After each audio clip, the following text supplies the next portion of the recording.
നോമ്പ് മുറിക്കുന്ന സമയത്ത് കുടിക്കാൻ വേണ്ടിയിട്ട് നല്ലൊരു ഡ്രിങ്കാണ് ഇന്ന് കാണിക്കുന്നത്. പുളിയും ഈന്തപ്പഴവും ഒക്കെ വെച്ചിട്ടാണ് ഇത് ഉണ്ടാക്കുന്നത്. അപ്പോൾ ഭയങ്കര ടേസ്റ്റി ആയിട്ടുള്ള നല്ല കുളിർമയുള്ളൊരു ഡ്രിങ്കാണ്. നമുക്കിത് ഉണ്ടാക്കിയിട്ട് ഈ സിറപ്പ് ഉണ്ടാക്കിയിട്ട് കുറേ നാൾ ഫ്രിഡ്ജിൽ സൂക്ഷിക്കാനും പറ്റും.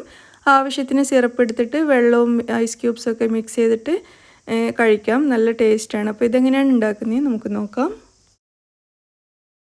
ആദ്യം നമുക്കൊരു സോസ് പാനിലേക്ക് 2 കപ്പ് വെള്ളം ചേർത്ത് കൊടുക്കാം. സാധാരണ വെള്ളം. ഇതിലേക്ക് ഒരു 50 ഗ്രാം വരെ പുളിയാണ് ചേർക്കുന്നത്. നമ്മൾ സാധാരണ കറിയിലൊക്കെ ഇടുന്ന വാളം പുളി ഉണ്ടല്ലോ, ആ പുളിയാണ് വേണ്ടത്. അപ്പോൾ ഇതിലേക്ക് ഇനി നമുക്കൊരു 5 ഈന്തപ്പഴം, ഇത് വലിയ ഈന്തപ്പഴം ആയതുകൊണ്ടാണ് 5, ചെറുതാണെങ്കിൽ ഒരു 8 എണ്ണമൊക്കെ എടുക്കുക. ഒരു 5 ഈന്തപ്പഴം കുരു കളഞ്ഞിട്ട് ഇതിലേക്ക് ചേർത്തിട്ടുണ്ട്. ഇനി നമുക്കിതിലേക്ക് 1/4 കപ്പ് പഞ്ചസാര ചേർത്ത് കൊടുക്കാം. എന്നിട്ട് ഇത് മൂന്നും കൂടി നന്നായിട്ട് ഈ വെള്ളത്തിലേക്കൊന്ന് മിക്സ് ചെയ്തെടുക്കാം.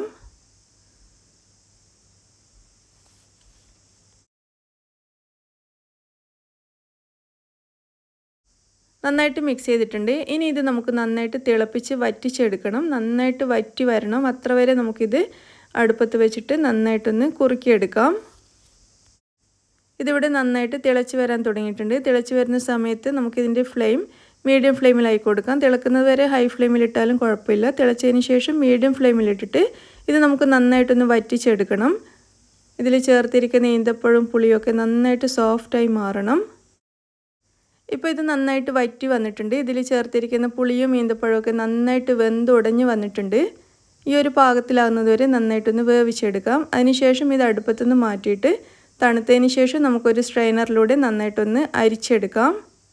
ഈ സിറപ്പിൽ ഒട്ടും കട്ടയും തരിയൊന്നും ഉണ്ടാവരുത്. അതിന് വേണ്ടിയിട്ടാണ് ഇങ്ങനെ അരിച്ചെടുക്കുന്നത്. ഞാനും മോളും കൂടിയിട്ടാണ് കിച്ചണിൽ പാചകമൊക്കെ ഒരുമിച്ച് ചെയ്യുന്നത്. അതുകൊണ്ടാണ് ഇങ്ങനെ കൈ നിങ്ങൾ മാറി മാറി കാണുന്നത്. അപ്പോൾ അത് ശ്രദ്ധിക്കുന്നവരാണെങ്കിൽ തോന്നും ഇങ്ങനെ കൈ മാറിക്കൊണ്ടിരിക്കുന്നത് കണ്ടിട്ട്. അപ്പോൾ ഞങ്ങൾ രണ്ടാളും കൂടി ഇങ്ങനെ ഉണ്ടാക്കുന്നതുകൊണ്ടാണ് മാറി മാറിയിട്ട് കാണുന്നത് കേട്ടോ.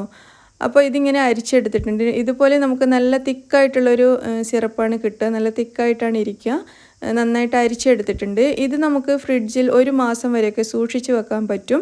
ഒരു നല്ല എയർ ടൈറ്റ് ആയിട്ടുള്ള കണ്ടെയ്നറിൽ ഒഴിച്ച് വെച്ച് കഴിഞ്ഞാൽ നമുക്ക് 1 മാസം വരെയൊക്കെ സൂക്ഷിക്കാം. ഇന്നിപ്പോൾ ഞാൻ നമ്മൾ ചെറിയ ക്വാണ്ടിറ്റി മാത്രമേ ഉണ്ടാക്കിയിട്ടുള്ളൂ. ഒരു 7-8 ഗ്ലാസ്സിന് മാത്രമുള്ള സിറപ്പ് മാത്രമേ ഉള്ളൂ. നമ്മൾ കുറേ ഉണ്ടാക്കി വെക്കുകയാണെങ്കിൽ നമുക്ക് കുറേ നാൾ, 1 മാസത്തിലധികം നമുക്കിത് ഫ്രിഡ്ജിൽ വെച്ച് സൂക്ഷിക്കാം. ആവശ്യത്തിന് കുറച്ച് സിറപ്പ് എടുത്തിട്ട് അതിലേക്ക് ഐസ് ക്യൂബ്സും നല്ല തണുത്ത വെള്ളവും മാത്രം മിക്സ് ചെയ്താൽ മതി. വളരെ ഈസി ആയിട്ട് ഉണ്ടാക്കാം ഈ സിറപ്പ് റെഡിയാക്കി വെക്കുകയാണെങ്കിൽ.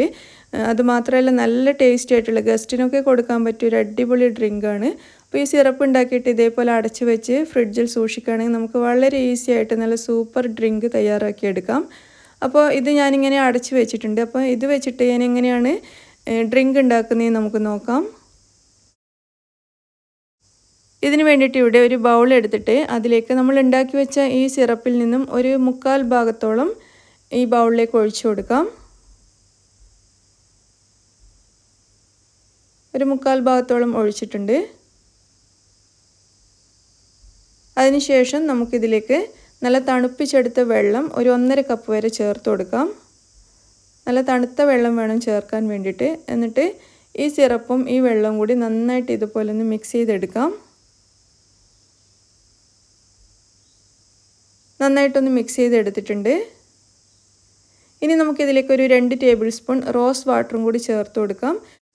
ഇതിന് പകരം നിങ്ങൾക്ക് ഇഷ്ടമുള്ള ഏതെങ്കിലും ഫ്ലേവറിലുള്ള വാട്ടർ അല്ലെങ്കിൽ എസൻസ് ഒക്കെ ചേർത്ത് കൊടുക്കാവുന്നതാണ്. ആൽമണ്ട് എസൻസ് അല്ലെങ്കിൽ ഏലക്കായുടെ എസൻസ് ഒക്കെ ചേർത്ത് കൊടുക്കാം.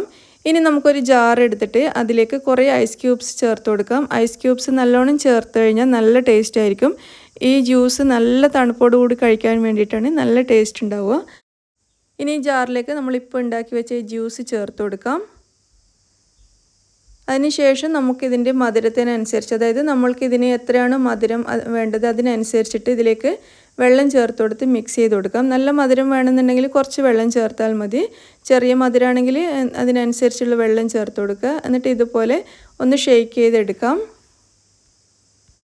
അങ്ങനെ നമ്മുടെ നല്ല ടേസ്റ്റി ഡേറ്റ്സ് ടാമറിൻ ഡ്രിങ്ക് ഇവിടെ റെഡി ആയിട്ടുണ്ട്. നല്ല രുചിയാണ്. നമുക്ക് നോമ്പ് മുറിക്കുന്ന സമയത്തൊക്കെ കഴിക്കാൻ പറ്റിയ അടിപൊളി ഡ്രിങ്കാണ്. നിങ്ങളെല്ലാവരും ട്രൈ ചെയ്ത് നോക്കിയിട്ട് അഭിപ്രായം അറിയിക്കുക. താങ്ക്